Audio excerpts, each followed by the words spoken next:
El marketing no es ajeno a esa necesidad de adaptarse, de ser resiliente, de ir tomando las curvas conforme el cliente va pidiendo otras cosas, porque el cliente cada vez exige más y puede que cambie de gustos. Hay que adaptarse y la innovación puede ser un pilar muy importante para conseguir fidelizar a ese cliente. El marketing difícilmente puede ser efectivo sin un componente de innovación. Yo voy a dar paso ya a Leles López, directora de operaciones de Royal Group Levante, y va a ser la encargada de moderar esta interesantísima mesa. Así que, Leles, adelante, si eres tan amable, y nos vas presentando a todos tus compañeros.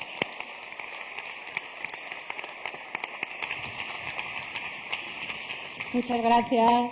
Buenas tardes.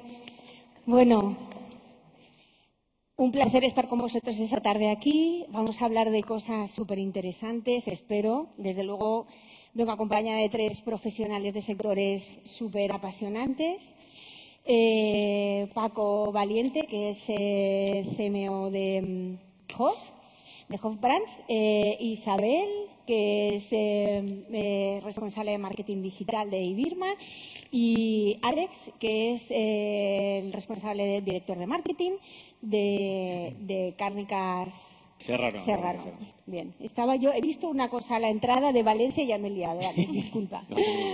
Bueno, pues como bien se decía un poco en la introducción, evidentemente la innovación es algo que todas las empresas tienen que tener muy presente, no solo porque el contexto económico así lo estamos viviendo, sino porque los usuarios y los consumidores pues ya estamos encaminados en una vida extremadamente digital. Entonces, empezamos contigo, Paco. ¿Cómo valoras la innovación en vuestra compañía, siendo una empresa con ADN tan innovador? Sí, bueno, innovación, yo siempre digo, ¿no? ¿En qué momento algo es innovador o a qué llamamos cada uno innovación, ¿no? Si es hacer algo diferente al resto o implantar una solución que no todo el mundo está utilizando o hacer algo muy diferente. Bueno, más allá de eso, yo creo que, como dices, el ADN de la compañía, de Hof en este caso, está en la innovación, tenemos una serie de características en el producto, o sea, aquí no hace falta ni hablar de marketing siquiera, sino el propio producto ya está concebido como algo innovador, ¿no? Como unas suelas que están serigrafiadas con elementos de diferentes ciudades del mundo, algo que no estaba, era un nicho de mercado. También el hecho de combinar colores en sneaker cuando es muy predominante. Bueno, veréis muchas sneakers blancas, ¿no? Mucha gente ya que lo utiliza para vestir, no solamente para ir informal. Y bueno, el meterle color también era algo innovador en su momento. Fue el nicho realmente que en este caso Fran Marchena, que es el fundador de la compañía, encontró. Desde el producto ya está el concepto de innovación. ¿Y cómo aplicamos esto luego en nuestro día a día? Bueno, yo creo que al final también se concibe, se traslada esto a toda la empresa, ¿no? La gente que trabajamos en Hof, todos los compañeros, además es un ambiente muy joven, como buena startup digital. Bueno, toda la parte de innovación se deja fluir las ideas y se trabaja. Yo siempre digo, innovación puedes encontrarlo desde el producto, como he dicho, en la parte de análisis, en cómo trabajar con un Excel, aunque parezca en la anti-innovación trabajar con Excel. Innovador, oye, pues eso ¿por qué no trabajar? Yo Para mí es el enfoque que le das a las cosas y a las ideas, no es tanto la herramienta en sí o el utilizar la última tecnología. De hecho, yo soy muy partidario con los años de experiencia en no adquirir una tecnología por el hecho de adquirirla o una solución, sino primero saber qué es lo que quieres, qué preguntas te necesitas responder y a partir de ahí, cuando tienes esto interiorizado, utilizar la herramienta adecuada para dar esas respuestas, ¿no? Para mí es otra forma de trabajar la innovación. Desde el punto de vista más de marketing y sin enrollarme, bueno, pues aquí es curioso, ¿no? Porque yo llevo muchos años escuchando hablar de cosas innovadoras que todavía a día de hoy siguen siendo innovadoras 10 años después, ¿no? Antes estábamos escuchando a Luis, ¿no? Hablar de la realidad aumentada, realidad virtual. Bueno, sí. Pues eso, lo que decía él, lleva muchos años, ¿no? La realidad aumentada, y tampoco es una cosa que más allá ha habido, seguro que a muchos os suena, aunque yo no soy público objetivo, pero el famoso juego Pokémon Go, que hace unos años se puso, bueno, pues es realidad aumentada, ¿no? O sea, realmente es algo que sí que ha llegado a las masas y se ha utilizado, pero no está tan establecido en el día a día.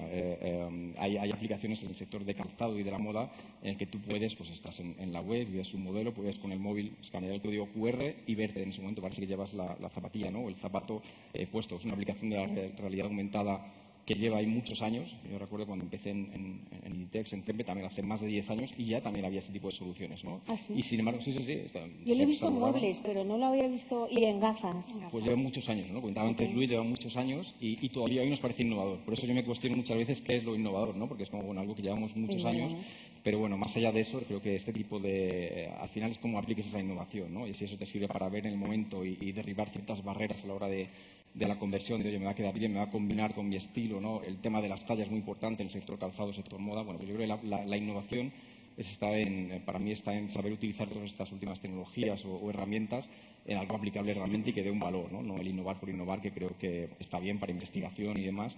Pero bueno, más allá de eso, es que el cliente realmente vea que tiene un valor. No me enrollo más, que yo me das Oye, es muy cuerda interesante, te puedes enrollar lo que quieras. Isabel, bueno, para vuestra compañía tampoco debe de ser fácil innovar porque, bueno, un sector, primero con la privacidad que tienen, bueno, los datos, al final es medicina, pacientes. ¿Qué aplicaciones hacéis para dar valor a los pacientes y sobre todo en temas de marketing? A ver, en nuestra casa la innovación la llevamos un poco en el ADN. Uno de los pilares básicos que hacemos es precisamente innovar, investigar para innovar y para ofrecer cada día pues, tratamientos más novedosos, menos invasivos y más beneficiosos para nuestros pacientes. Para el que no lo conozca, el trabajo en IBI es medicina reproductiva. Y os podéis imaginar todos los niveles de restricciones que podemos llegar a tener no solamente a nivel de comunicación, sino a nivel legislativo y demás. Es un sector, el sector salud, que antes hablaban los compañeros, ¿no? de qué cosas podemos hacer con los datos, etcétera, etcétera.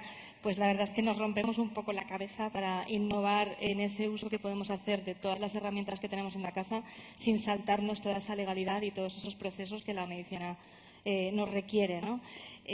Nosotros al final lo que intentamos, y creo que es una conversación común aquí, es poner en nuestro caso ese paciente, no es un consumidor, es un paciente, en el centro y buscar qué es lo que le podemos ofrecer en cada momento para que en su experiencia, que como también os podréis imaginar, pues tiene mucho de emocional y es una experiencia larga, pues le podamos como ir acompañando, ¿no? en ese punto y innovar puede ser, como decías tú, y no inventar la rueda, igual es cómo me comunico con él, qué información le doy en cada momento y es algo que quizá no se estaba haciendo antes y ahora se hace y eso ya es un punto de innovación. O sea que a través del marketing sí que acompañáis a los pacientes desde el momento en el que inician el tratamiento hasta que terminan. Incluso antes. Al final nosotros trabajamos de lo que llamamos full funnel, la experiencia de paciente. Y así como, evidentemente, todo lo que sucede en la clínica, en el momento en que la paciente pasa por la puerta de la clínica, tiene mucho que hacer, ¿no? Y allí pues están nuestros doctores, toda la gente que les atiende y demás. Nosotros somos capaces no solamente de acompañarle en esos primeros momentos, cuando hay esa búsqueda tan intensiva de información, sino también a partir de ahí. O sea, ¿qué más necesita? ¿Cómo podemos enriquecer esa experiencia desde el momento en que la paciente pasa por la puerta de la clínica por primera vez hasta que sale felizmente embarazada? Muy interesante. Bueno, Alex, desde tu amplia experiencia, no quiero decir nada, pero oye, son años, ¿cómo os habéis ido adaptando a los nuevos hábitos de consumo de los consumidores? Bueno, por seguir hablando así un poco de la innovación, ¿no? En un entorno así tan digital, piensa que Serrano, nosotros vendemos productos de charcutería y carnicería y que facturamos 65 millones y que el 95-99% viene de consumidores que el dinero sale de su bolsillo porque han elegido nuestro producto en una tienda, ¿no? Es decir, que nuestro negocio está off, ¿no? La innovación para nosotros es un indicador fundamental en el cuadro de mandos. Tenemos un ratio que es el porcentaje de los kilos, del volumen que viene de productos que tienen menos de 3 años en el mercado. Por lo tanto, y te diría que es el indicador estrella dentro del cuadro de mandos, ¿no? Entonces, los hábitos de consumo han cambiado mucho alrededor del producto. Yo te diría que hay dos tendencias que han cambiado mucho, que nos han impactado sobre todo la conveniencia, es decir, el ahorro de tiempo por parte de los consumidores y el tema de la salud, que en nuestro mercado concretamente, yo te diría más que la tendencia que ha impactado más es el real food, ¿no? Que nos ha obligado un poco a todo el sector pues a vender productos mejores, ¿no? O con porcentajes de carne más altos. Nosotros en la innovación la trabajamos de una forma transversal, con un grupo interdisciplinar. Hemos digitalizado el proceso este año con una herramienta colaborativa, es decir, desde la conceptualización y la ideación hasta el escalado industrial. Y cuando hablabas de la dificultad de innovación, mira, en gran consumo la gran dificultad es poner en disponibilidad física tu innovación. porque cuenta que el 37 o el 40% de cuota de mercado lo tienen los retailers que llamamos de surtido corto. Esto te estrangula el espacio para el lanzamiento de tus productos nuevos. Por lo tanto, una de las vías de innovación fundamental es estar cerca de la distribución, estar muy cerca para ver realmente qué necesitan sus lineales para elevar el rendimiento de sus categorías, y muchas veces incluso hablamos de coinnovación. Y luego está toda la parte de innovación en comunicación, buscando nuevas vías de contacto con el consumidor o en la distribución. Te diría, hace poquito tuvimos una experiencia en un retailer importante donde pusimos unos robots en el lineal que detectaba la presencia del consumidor, hablaba sobre las cualidades del producto y iluminaba y sacaba el producto. Las ventas se multiplicaron por 3 y las ventas pues han quedado un poco pues por encima previo a la acción. Sí, sí. Esto refleja que al final una de las vías fundamentales de todos los que estamos aquí es la lucha por la inatención, ¿no? Es decir, que ese es un poco a lo que nos dedicamos, ¿no? Desde luego. Pues ayer leí ahí un artículo que me dejó, digo, jolín, parece ser que los Alexas de turnos y tal van a hacer muchas gestiones que hacemos nosotros ahora manualmente, y decían, bueno, manualmente llamamos para atención al cliente, y decían que se espera que en un 2025 sean estos dispositivos los que hagan esa gestión, ¿no? Y como que los profesionales tenemos que ahora aprender a atender peticiones de máquinas que tiene Soatel. Bueno, estupendo. Pues, bueno, ahora una pregunta un poco así para todos. Yendo desde un punto de vista un poquito más táctico, ya que estamos aquí en un mundo súper digital, ¿cómo creéis que el marketing digital puede aportar más valor a las empresas? ¿Paco?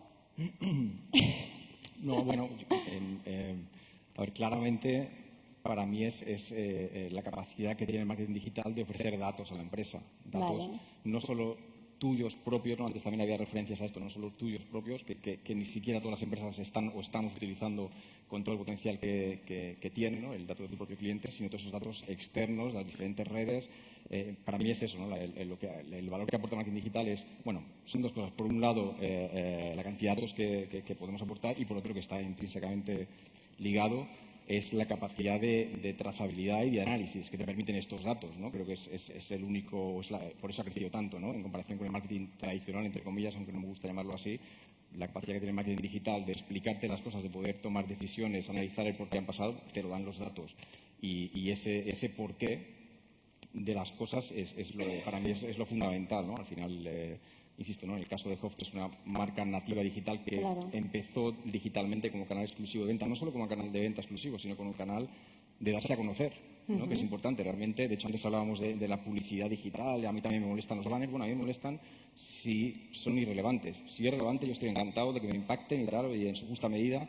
Y hay empresas, la mayoría de startups digitales, como Hof, que empezaron así, que realmente se han dado a conocer exclusivamente por la publicidad digital. O sea, funciona. Todavía me he encontrado en empresas que todavía se cuestiona esto, ¿no? Ya no hablo del hoyo, y si apagamos el Google, tal, ¿qué pasa? ¿No? Sí, sí. Eso en todo momento, me encanta siempre apagamos alguien... el Google. Sí, apagamos el Google, ¿qué pasa? ¿No? Seguimos vendiendo igual. Bueno, pues está más que, vamos, no sé, a mí no me cabe duda, y casos como el de Hof es un claro caso de éxito, de decir, bueno, cómo ha llegado, cómo se ha ido escalando poco a poco, lógicamente, pero se ha dado a conocer a través de canales digitales. Ahora ya operamos a través de tiendas propias, a través de canal wholesale también, ya ha crecido, estamos en otro momento, pero empezó así. Entonces, bueno, yo creo que la publicidad digital te da esa capacidad de llegar al cliente potencial y al usuario que puede usar tu producto sin tener que hacer otro tipo de inversiones o sin tener que alargar esto mucho más en el tiempo, ¿no? Y la capacidad que te da esto de conocer al cliente, de escalar y de hacerlo de manera rentable, creo que es muy importante, y es lo que... O sea, los datos, sobre todo, es lo que tú para mí, destacarías. claramente, sí. Vale, ¿y tú, Alex? Pues fíjate, a mí, Leles, yo creo que el marketing digital como tal no existe, ¿no? Es decir, el marketing es marketing y digital es un adjetivo de carácter táctico y ejecucional, ¿no? Y esto, yo diría que en los últimos años como que ha embrutecido un poco, ¿no? La disciplina del marketing y los perfiles profesionales alrededor del marketing, donde se han alejado de otras áreas tácticas como política de producto, con fijación de precios y demás. De esto se habla poco, ¿no? Y esto pues también está alejando al marketing del negocio y, como consecuencia, alejándolo también de los órganos de gobierno, ¿no? De comités de dirección, de comités de inversión y demás, ¿no? Eso a mí me parece un poco preocupante. Por eso me gusta que hayas puesto la palabra táctico a digital antes de marketing. Con todo eso digo que las herramientas digitales o el entorno digital a compañías como la nuestra, donde estamos compitiendo con grandes marcas con presupuestos millonarios de euros, nos ha permitido pues hacer algo entre el todo y el nada, ¿no? Frente a lo que pasaba antes, frente a grandes inversiones en comunicación. pues nos ha brindado la posibilidad de mayor precisión, por ejemplo, ¿no? Es decir, yo te diría, imagínate en una situación real, hacemos un in-and-out de una hamburguesa de una edición limitada para Halloween en un retailer concreto, pues bueno, podemos hacer una campaña de comunicación digital afinando un poco en áreas geográficas donde esos retailers tengan influencia o ese público tenga afinidad al retailer, ¿no? Es un ejemplo de precisión, o una marca como nosotros muy asociada a los valores del deporte, pues busquemos consumidores que están afines, ¿no?, al estilo de vida saludable alrededor del deporte. Esto es lo que nos ha podido aportar un poco. Pero si antes decía que el negocio nuestro es off y que se produce fuera, hay que tener mucho cuidado con lo que Marcos de Quinte llamaba el consumo virtual de las marcas, ¿no? La posibilidad que tiene un consumidor de sentir tu marca sin comprar tu producto. Y eso es un drama.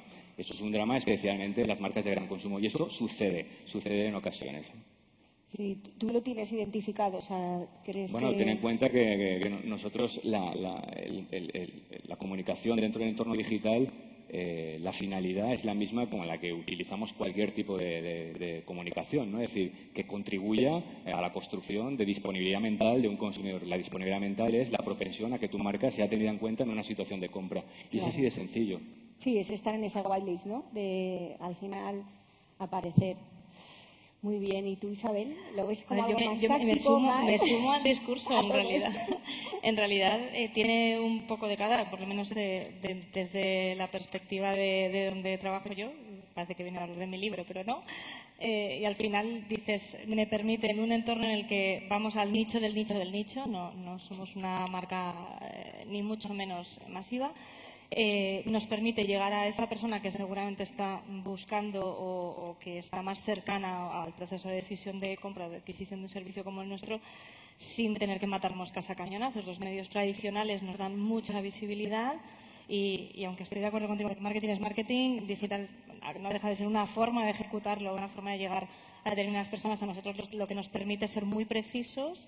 Y hilando un poco con lo que comentaban los compañeros antes, también intentar adelantarnos, ¿no? Intentar predecir quién puede ser nuestro consumidor o nuestro paciente, en este caso del futuro, y llegar a él. ¿Por qué? Pues porque nos permite al final ser muchísimo más rentables en nuestros presupuestos.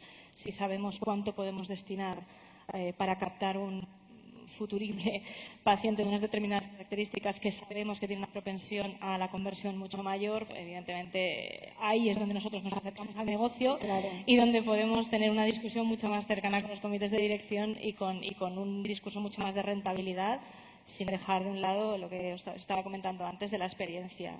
En nuestro caso yo creo que la experiencia del paciente es algo básico en un servicio como el nuestro que tiene mucho de emocional. Es que ahí ha tocado un tema fundamental, ¿no? Que es un mercado donde requiere mucha precisión, ¿no? Hay un concepto muy bonito en marketing que es el out of market, ¿no? Es decir, cuando tú estás fuera de la categoría. Entonces, si tú haces publicidad masiva con una categoría de producto que tienes un porcentaje altísimo, out of market, estás desperdiciando mucho dinero. Nosotros trabajamos en categorías con un 95% de penetración. Entonces, ¿quién es tu consumidor objetivo? Todos los compradores de los hogares, ¿no? Están sentados a la discusión. Entonces, por eso, bueno, que creo que hablamos de realidades distintas, ¿no? Sí, son realidades distintas, pero bueno, al final la disciplina y los consumidores están en el ámbito digital, pasan muchísimas horas y de alguna manera cada una de las marcas tiene que buscar su hueco. Viendo un poco, ya que hablabas, Paco, de las que para ti el valor del marketing digital sobre todo es la capacidad de medir datos, ¿cómo medís en Hof el éxito de las campañas? Porque aquí hay como un montón de... Esto es como cada maestrillo tiene su librillo. Sí, pero pones tus reglas. Creo que al final, un poco, y ligándolo con la conversación anterior, lógicamente hay que separar, ¿no? Yo creo que ahí es donde se diferencia las empresas que tienen el ADN, toda esta parte digital y las que no, ¿no? Si tratas el marketing digital como algo exclusivamente táctico, pues vas a tener algo táctico y muy puntual y vas a ver los indicadores que en ese momento te defina quien dice entender de ello. Nosotros el marketing digital, para mí no es marketing digital, ¿no? Para mí, eso sí estoy de acuerdo, ¿no? Es el marketing, ¿no? Y hay una parte fundamental, pero no del marketing, de la empresa en general, con ese ADN digital. Para mí digitalizar algo es transformar toda esa información que puede fluir y que no estamos tangibilizando en un sitio, es tangibilizarlo, meterlo en un sistema y poder explotarlo. Para mí eso es digital, ¿no? Con la independencia de marketing y demás. A nivel de indicadores va muy ligado a cómo tú construyes esa digitalización en tu empresa. Nosotros, por ejemplo, en Hof, pues como te decía, desde el principio se ha dado a conocer la marca, se ha vendido a través del canal digital exclusivamente. Esto está muy ligado, directamente ligado al negocio. O sea, no es algo separado. Vamos, yo no concibo un marketing digital o una digitalización fuera del negocio, para nada. Todo lo contrario. Nosotros medimos, ya ni siquiera hablo del típico KPI que es el ROAS, ¿no? Oye, pues yo gasto tanto y doy tantas ventas y me quedo ahí. Pues mal hecho, ¿no? Tienes que bajarlo en toda la P&L y tienes que ver realmente los gastos variables, los gastos fijos, cuánto está costando el producto, cuánto estoy invirtiendo, cuánto me contribuye a otros canales. Llegar a ese punto no es fácil, no hay esta madurez digital de cada empresa. Pero si tú esto, y en el caso de Hub se hace, lo ves además a diario, además casi en tiempo Porque real. lo tenéis, ¿no? Esto Claro, ya es lo que tenéis. se empezó así la empresa. O sea, Fran, en este caso, empezó así la empresa y empezó poco a poco escalando. Llega un momento que ahí sí entra ese punto de necesito herramientas para manejar esta cantidad inmensa de información y de datos para poder evolucionar y seguir escalando. Pero se empezó así y se sigue todavía. Seguimos mirando día a día, tenemos presupuesto por día, por categoría, por producto, cuánto invertimos, cuánto no, los costes, y al final esto es rentable o no es rentable, ¿no? Porque luego pueden pasar sorpresas, como a nosotros nos pasó en su momento. Bueno, yo todavía no estaba en la empresa, pero este año de empezar a vender en Estados Unidos y que bien esto está tirando, métele más, empieza esto a funcionar, y cuando llega la final de mes dices, hostia, cuidado, que esto no lo hemos tenido previsto, estos gastos de envío, lo que sea, habían tenido una serie de cosas en cuenta y la rentabilidad se puede ver afectada. Bueno, pues se para, se toman decisiones, pero insisto, esto está muy ligado al negocio, desde el punto de vista de producto de comunicación, de a qué cliente quiero llegar, de dónde está ese cliente, de no tirar el dinero con medios tradicionales que sí que son, insisto, aquí también depende del sector, este toca sector que, por lo que decíamos, las categorías de producto con una penetración de mercado que tiras a todo el mundo y es lo que te vale, y no me hace falta tampoco afinar tanto, pero sí que creo que en la capacidad de generar datos de toda esa gran masa de población hay muchos perfiles distintos, ¿no? Y la capacidad de poder luego segmentar y ver en qué momento y cómo y de qué manera comunico ese segmento a esa persona es lo que te da la digitalización. Me habéis preguntado sobre indicadores, ¿no? Bueno, pues hay muchos indicadores, pero ya al final me quedo Lo que nos siempre... ha quedado claro es que tenéis un montón de indicadores. Sí, y tienes podéis mucho. decir- Hombre, los principales también depende del tipo de campaña de cada empresa, de en qué momento estás, si estás captando leads, si estás vendiendo. Bueno, al final, lógicamente, la venta, pero para mí el mensaje es la rentabilidad, que muchas veces en muchos casos se queda un poco fuera, ¿no? Puedes medir de todo, ¿no? Cuántas impresiones, cuántos CTR, bueno, los que estáis en marketing digital ya lo sabéis. Toda esa información no es un mero indicador, te sirve para algo. Un CTR, que es, oye, mis banners, mi publicidad digital está tan odiada, cuánta gente está haciendo clic en esos banners, ¿no? Y ese indicador que te da el CTR te dice si esa creatividad está funcionando o no. O sea, esto es, y además lo puedes cambiar en el momento. Eso en medios tradicionales no puedes hacerlo y puedes ir aprendiendo y en dónde y a quién le funciona una creatividad y otra. Eso es lo que te da la digitalización de verdad y en este caso aplicada al marketing. Pero, insisto, más allá de toda esta cantidad de indicadores que tenemos que podríamos aburrirnos, además depende del canal, ya sabéis, depende si hablas de email, newsletter, depende si hablas de publicidad digital, en Meta, en Google. Cada uno tiene más sus indicadores específicos y es más ahora con todo el tema de marketing de influencia, todo ese engagement, toda esa interacción con la marca que puede ser desde un like hasta un comentario que puede sonar un poco a ruido. Bueno, pues también tiene su aplicación y su aprendizaje en ciertos elementos. Pero yo me quedo con eso, ¿no? Todo esto al final tiene que ver una rentabilidad real del negocio y algo que nos aplique no solo a la rentabilidad del negocio, sino incluso al desarrollo de próximas colecciones, qué está gustando, cómo, cuándo funciona un producto u otro. O sea, toda esa información te la puede dar la digitalización, que no digo que otros canales no, pero creo que de manera más exacta y con más rapidez incluso te la da el marketing digital en este caso. Claro, porque al final es un poco lo que decías tú, Alex, ¿no? Que marketing digital es decir algo muy concreto sobre una generalidad que al final, pues con estos datos puedes construir información, un nuevo producto, puedes tomar decisiones para cambiar el precio, Por ejemplo. va algo más allá. Isabel, ¿y tú? Estaba escuchando. ¿Cómo medís el éxito de las campañas? A ver, para nosotros lo principal, o para mí lo principal es mirar cuál es el objetivo de lo que estamos haciendo. Vale. O sea, en realidad tocamos muchos puntos de contacto con nuestro posible paciente, incluso con el que ya lo es, y lo principal es entender eso, cuál es el objetivo de lo que estoy haciendo para saber cómo lo voy a medir, para empezar. También es cierto que nosotros después miramos la conversión en diferentes momentos. No es lo mismo un lead que ha entrado un día y convierte al día siguiente que un lead al que vas, como nosotros decimos, calentando un poco, ¿no? Con diferentes acciones, pues desde email marketing o acciones de CRM, con una oferta concreta en un momento concreto, ¿no? Que al final a lo mejor tarda 3 meses en convertir y a la hora de revisar cuál es la rentabilidad de ese paciente, en nuestro caso concreto, tienes que ir sumando un montón de cosas y a veces sale, a veces no sale la rentabilidad o a veces lo que haces es aprender qué tipos de producto te hacen que la conversión sea más rápida, más lenta. O sea, al final creo que tiene más que ver con esa lógica de negocio, un poco lo que comentabas, ¿no? De entender qué rentabilidad me trae esto después para saber cuánto más me puedo gastar y cuáles son los indicadores en cada canal y en cada acción que podemos mirar. Pues eso, podemos mirar CTRs, podemos mirar ratios de conversión, cómo aumentan o cómo bajan. También entender muy bien qué es lo que está pasando en cada geografía. Nosotros estamos presentes en 9 países, cada país es un mundo, incluso cuando aquí es invierno y es verano, y el comportamiento es diferente, las fiestas nacionales, no sé, hay millones de cosas a tener en cuenta que también ayudan, ¿no?, a la medición. La propia cultura. La propia cultura, exacto. A nivel de comunicación. Que hace que el tono de comunicación tenga que ser diferente, que los mensajes que aquí funcionan, allí no funcionan, y todo eso al final lo vas aprendiendo a través un poco de una prueba-error continuo, donde pruebo un mensaje, funciona o no funciona, lo aplico aquí, funciona o no funciona, lo vuelvo a aplicar, ¿no? Y todo eso al final son indicadores de cada cosita digital que vamos haciendo. Y digo digital porque nosotros, al nivel de medios más tradicionales, es un porcentaje muy bajo. Claro. Lo que hacemos para nosotros, pues eso, al final vamos a un nicho y digital nos da toda esa potencia para poder llegar a ellos. También es como muy natural, ¿no? A veces esto es sí, o sea, entras como buscando, ¿no? Si pensáis en cualquier proceso de decisión de compra, es que acabáis en Internet todos. Acabáis todos en Google buscando. No se puede apagar Google. Claro, ¿sabes? no se puede apagar, exacto. Entonces, la gracia está pues eso, en estar ahí sabiendo que en nuestro caso, al menos, el proceso de decisión de compra pasa necesariamente por alguno de nuestros canales. Muy bien. ¿Y tú, Alex? En nuestro caso, pues mira, hoy por ejemplo terminamos una campaña de 3 meses que hemos intervenido aproximadamente 1,5 millones de productos nuestros con una campaña donde el consumidor tenía que enviar un PIN code, aterrizar en una landing page con 3 piezas audiovisuales lanzadas, periodificadas con periodos de 20 días y demás. Bueno, pues el típico dashboard de métricas, primero el envío de PIN codes, ¿no? Y luego pues visualizaciones de vídeo, tal. Pero a mí, joder, cuando estoy siempre en ese tipo de reuniones, siempre cuando me preocupan las medidas de carácter atencional y que son difíciles de resolver, ¿no? Porque al final, yo diría una perogrullada, ¿no? Pero un alcance, si no hay procesamiento cognitivo, no es un alcance, ¿no? Entonces tiene que haber fijación, es decir, tenemos que garantizar que la atención está puesta por parte del consumidor en el anuncio y por otro lado, antes hemos hablado de los 10 segundos, al final está demostrado que la atención no es dual, no es atento sí o atento no. Es decir, el tiempo de permanencia genera recuerdo, correlaciona con mayor recuerdo y correlaciona también con variables de tipo comportamental de mayor preferencia por una marca. Por lo tanto, tiempos de permanencia, fijación. A mí todo esto me preocupa muchísimo en el entorno digital y no he terminado de entenderlo, ¿no? Cuando hablo del CPM, digo, a mí me preocupa mucho más la M que la C, ¿no? Es decir, y, por ejemplo, cuando hablamos del ROI, ¿no? También, ¿no? Que a mí es una medida que me horroriza también, ¿no? Porque no es una medida de crecimiento, ¿no? Es decir, es una medida de eficiencia.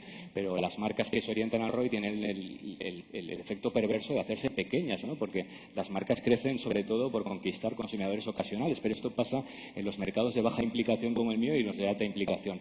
Por lo tanto, consumidores que estén muy alejados de la categoría vas a tener que invertir más. A mí me pareció una frase el otro día de Byron Sharp que me parece, en este momento, en la Universidad de Australia, donde se concentra el marketing científico y de evidencias, que decía, si yo analizo diferentes campañas y me dices que te diga la que tiene mejor ROI, te diría la que no ha invertido lo suficiente, ¿no? Es decir, que me parece una frase magistral, ¿no? Entonces, todo este problema yo lo llevo con muchas dudas. O el tema de la atribución. ¿A qué atribuyes, no? Con esa dualidad entre el branding y el marketing de rendimiento, ¿no? Porque esto es como atribuir el gol de un delantero centro al delantero centro. Y dices, no, pero es que ese hombre ha jugado un centrocampista, entonces si todos fueran delanteros, pongo 11 delanteros para salir al partido.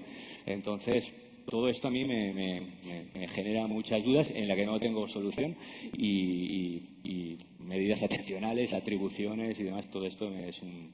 Claro, porque medidas atencionales, Alex, o sea, al final son lo que puede registrar una plataforma. Al final, si tú no le preguntas a alguien, haces un test después, es eso, ¿no? Yo te hablo desde mi perspectiva, donde al final el impacto al negocio se produce en el lineal, ¿eh? Es decir, que claro. entonces, bueno, pues sí, yo veo ahí alcances, pero lo que te decía, ¿no? Me preocupa más la N que la C, ¿no? Es decir, que realmente haya habido un procesamiento cognitivo, ¿no? Del impacto y demás, porque al final un anuncio que se ejecuta y no se ve es una valla publicitaria metida debajo del agua, ¿no? Es decir, es que eso no sirve de nada, ¿no? Totalmente. Sí, es que es verdad que tenemos, a ver, los que estamos un poco más en la parte de digital, así, damos como verdades absolutas algunos indicadores que es verdad, que haces bien en cuestionarlos porque dices, bueno, visualizaciones, pero no sabemos si realmente se han quedado con lo que les estoy diciendo o no. Claro. pues cuantísimos padres tenemos hijos con nuestros dispositivos navegando en YouTube y tragándose toda la publicidad del mundo que no les afecta para nada, como si fuéramos nosotros mismos, ¿no? Todo ese dinero, pues un poco Por está eso, tirado a la para mí, basura. fijación y tiempo de permanencia son dos variables fundamentales para comparar la eficacia de un medio y de otro, ¿no? Creo que es importante lo que comentábamos, ¿no? Al final estamos hablando de datos, ¿no? Da igual que sea impresiones, alcance, conversión, ROI y tal, son datos. El problema, insisto, lo que decíamos antes, no es yo tengo 2 millones de datos, 2 millones de indicadores, pues genial, enhorabuena, toma un premio o herramientas. Al final es qué hago con esos datos, cuáles son los relevantes para mi negocio y en qué momento y cómo utilizo ese dato, ese alcance o ese coste por 1000 impresiones, eso para qué lo voy a utilizar, en qué momento y cómo contribuye esto al total de negocio de la compañía. Esa es la complejidad de todo esto, la cantidad de datos que hay. De hecho, yo, vamos, mira que llevo años con esto ya desde que empezó el Analytics y, bueno, ya antes. Y mira que Analytics tiene, o sea, yo todavía no conozco a Pues nadie. ahora estamos con el GA4, sí, ya, macho. no Ahora me recuerde, toca volver a aprender. Pero lo que voy a comentar es que ese tipo de plataformas que llevan muchos años y que todo el mundo más o menos Analytics y al final, o sea, Analytics tiene una cantidad de datos, de información que puedes hacer y todos al final es, pues lo que decía, ¿no? La tasa de rebote, cuántos usuarios tengo, no sé qué, o sea, todos los 5 cosas que tiene de 200.000 que puedes hacer. Pero es por eso, por la incapacidad todavía de hacerte primero las preguntas, por eso decía al principio, no tanta herramienta, tal, primero construye un poco, peleate en el día a día, entiende qué es lo que te pasa, qué necesitas responder y ahora busca de dónde saques esa información, ¿no? O sea, el dato sin más, como la herramienta, pues bueno, pues es muy bonito, pero y todo dato tiene algún valor, eso sí, yo creo que lo tengo bastante claro, ¿no? Pero hay que saber dónde dirigir la pregunta o la atención para que ese dato te dé el valor que necesitas, no sin más un indicador, el dato, pues vale, muy bonito, no me vale de nada. Pues yo creo que el reto en nuestra posición, sobre todo, es dejar de estar tan cercanos a esas métricas que no entiende nadie y muchas veces que tampoco sabemos la utilidad real y un poco irnos hacia el negocio, es decir, oye, estoy vendiendo lo que se requiere y bueno, si uno es un poquito más a negocio, que eso a veces es difícil verlo en esta disciplina. Bueno, ya para cerrar, vamos a hablar un poco de tendencias. Bueno, tendencias, ya Luis y Tony Juan hablaban de alguna cosilla. Quería empezar contigo, Paco, tú que vienes del mundo has estado un tiempo en MediaMarkt, ahí a tope. Quería saber tu opinión sobre el metaverso, que ahora es de obligada pregunta, estando aquí. Bueno, no soy un ¿Crees especialista en que tiene metaverso, tiene alguna aplicación real entiendo, el propio por marketing, dónde vas del marketing? por la incursión que hubo en el metaverso. Al final también lo comentaban antes, ¿no? ¿Qué es el metaverso, no? Para empezar por ahí, ¿no? Claro. Cualquier cosa es metaverso, ¿no? Te metes, haces publicidad en un juego un poco en tal y ya estás en el metaverso. Bueno, ¿qué es el metaverso primero? Y contestando un poco a, bueno, si esto tiene tendencia, ¿no? La futuro, ¿para Claro, dónde va parece esto? que estás obligado a estar Estamos ahí, viendo, ¿no? antes lo resumía muy bien, ¿no? Muchas noticias de metaverso, tal, ahora Meta que se va a despedir a no sé cuántos porque había dimensionado de una manera que parece que no es. Bueno, yo creo que esto le queda tiempo todavía, ¿no? Y mira que yo soy heavy user de estas cosas y me gusta probar y tengo realidad virtual en casa, aunque he esperado mucho tiempo para decir, bueno, que no me decepcione.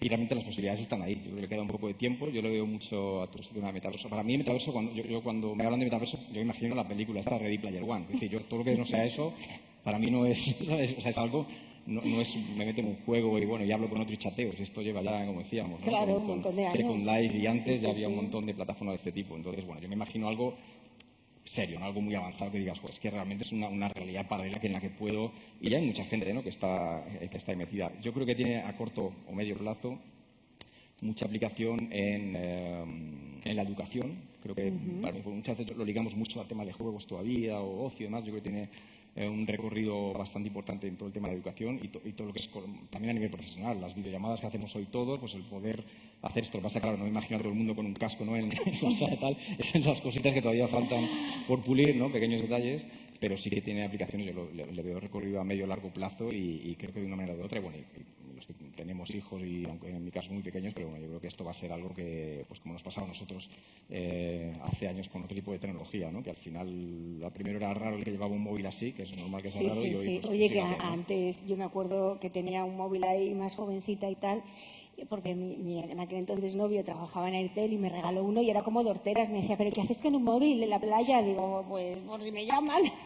Y ahora no podemos vivir sin un móvil, vamos. Pues un poco lo ¿verdad? mismo, ¿no? Es difícil Claro. prever para dónde evoluciona, pero yo sí que cuando ves que estas grandes corporaciones están invirtiendo lo que están invirtiendo y están tirando por ahí, pues algo hay, ¿no? Tiene mucha información, además, muchos datos, y también ligado a lo de antes, ¿no? Al final yo creo que cada empresa es tontería meterte, bueno, puedes tener el objetivo de me meto en el metaverso por el titular, ¿no? Que es Sí, una forma de que te decir, oye, pues al genere- final da un poquito de ruido, no sé quién se mete en el metaverso, tal, pues oye, has conseguido que se hable de ti, pues ya está, no pasa nada. Aunque no constituya parte de tu estrategia a largo plazo y no vayas a hacer nada más que algo muy puntual. O puede realmente, pues, insisto, no hay sectores ya y hay empresas y marcas que su base de negocio va por ahí. Y hablas de los NFTs, de esto, de las cripto, tal. Bueno, pues todo un poco estás hablando al final de lo mismo, que es tecnología que hay por detrás y que te permitirá en el futuro pues una serie de cosas que ahora no puedes, ¿no? Pero bueno, más allá de eso, no.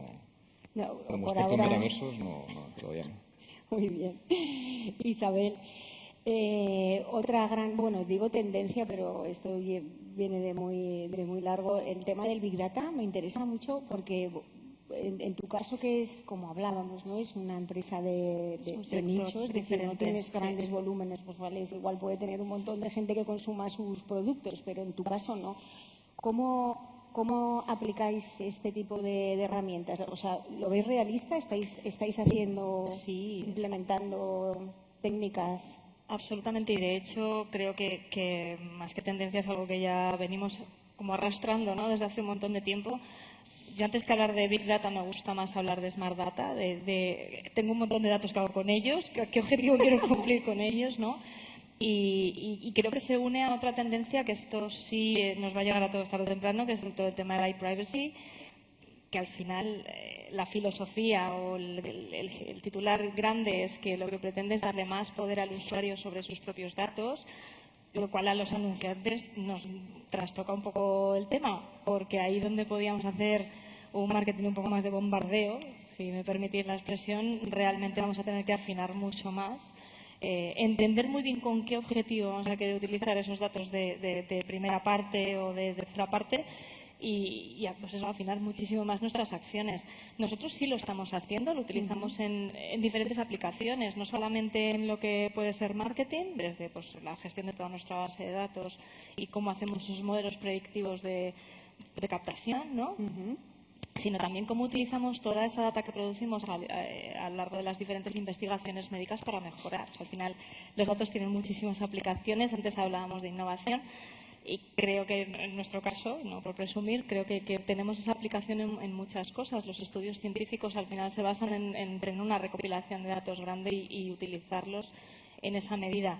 En lo que respecta a marketing, sí, modelos predictivos, modelos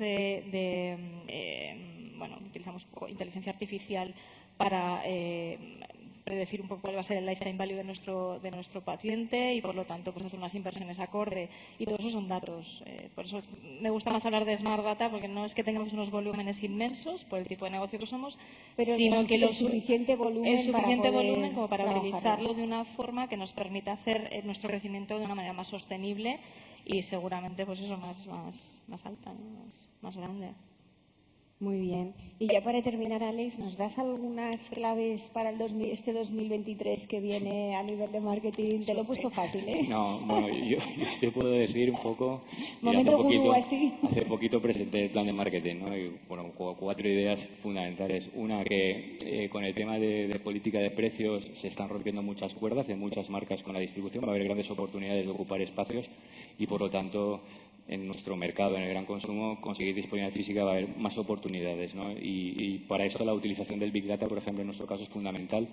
Nosotros en casa tenemos instalado el panel de tasas de Nielsen, el panel de consumidores de Kantar, y con todos esos datos tratamos de cada vez que nos sentamos con un gran retailer, decirle cómo le podemos ayudar a incrementar el rendimiento de su categoría, cómo lo está haciendo la competencia, en fin, que manejamos el dato para esto. Esto va a ser fundamental. 2, los mercados internacionales, es decir, nosotros tenemos un activo importante que es el nombre de la marca, que no tiene ningún mérito mío, pero es el apellido de la familia propietaria, pero Serrano es una marca que traslada muy bien el imaginario del producto auténtico español alrededor del chorizo, jamón, ¿no? el chorizo y el jamón, que nosotros pues un 30% de la facturación viene de ahí. Nosotros vamos a reempujar los mercados internacionales porque vemos con mayor presencia en ferias, hemos hecho un site en Alibaba, en una plataforma B2B, bueno, estamos intentando un poco pues aumentar, empujar mucho más la internacionalización. Y luego, por otra parte, la gestión de la dualidad, ¿no? Es decir, estamos en recesión, el impacto de la crisis es asimétrico y no nos podemos volver locos con los proyectos a corto plazo solo basados en el coste, ¿no? Es decir, no hay que abandonar los proyectos de generación de valor, y porque al final hay consumidores que no están impactados por la crisis y van a seguir gastando, ¿no? Entonces, el manejo de esa dualidad yo creo que va a ser una de las claves fundamentales en en 2023. Muy bien, pues muy interesante. Pues bueno, muchísimas gracias por compartir con nosotros sabios consejos y experiencias. Ha sido un placer. Yo creo que ahora nos queda el café. Venga, que ya os hemos dado mucho. Gracias. Gracias.